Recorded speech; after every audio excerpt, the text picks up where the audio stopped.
What connects these tacky gift shops in central London and a huge amount of Leicester Square with one of the worst mass evictions of private renters in London history? And here's the work we've been doing behind the scenes to uncover what's really going on. Asif Aziz is a billionaire who owns a company called Criterion Capital. They own everything from much of Piccadilly Circus to a load of Leicester Square and also a whole load of residential housing blocks across London. If you want to understand how modern London works, then the Aziz family is one of the best places to look. London Centric has been reporting on them for the last year, from the tax evading gift shops that are in their buildings, and now the threat they pose to hundreds of private renters across London. This week, London Centric uncovered a plan by them to evict almost all of their private tenants just before a new law comes into effect, which will make it much harder to evict them, with the aim of replacing them with much more profitable temporary accommodation that will be paid from the public purse by local councils. He says that one of his aims in life is stopping homelessness, which is why it seems strange to us that his company was kicking hundreds of people out of their homes. We went around all the buildings on a hunch in the belief that if Aziz's Criterion Capital was doing it to one of their buildings,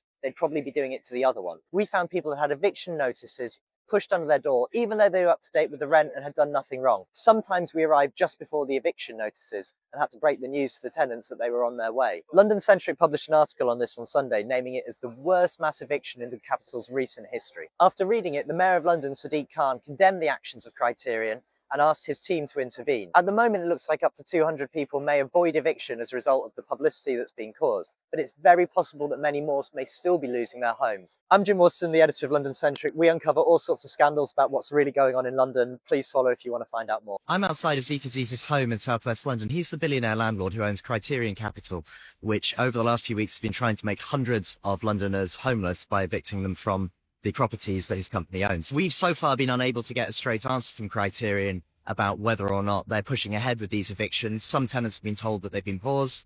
So we decided to go to the billionaire's home to see if we could get an answer from either Asif or his son Omar, who runs the day-to-day operations.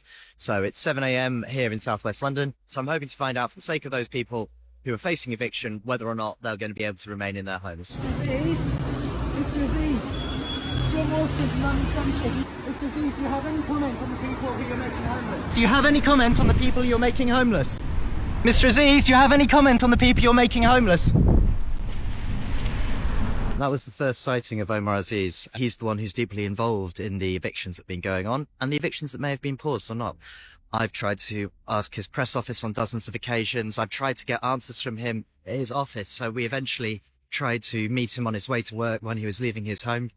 We still don't know exactly what he thinks about anything because he just stared at us and then drove off. So hopefully someday some of the people affected by this mass eviction will finally get the answers they need. Until then, we're still going to investigate the billionaire who's trying to make hundreds of people homeless for as long as it takes.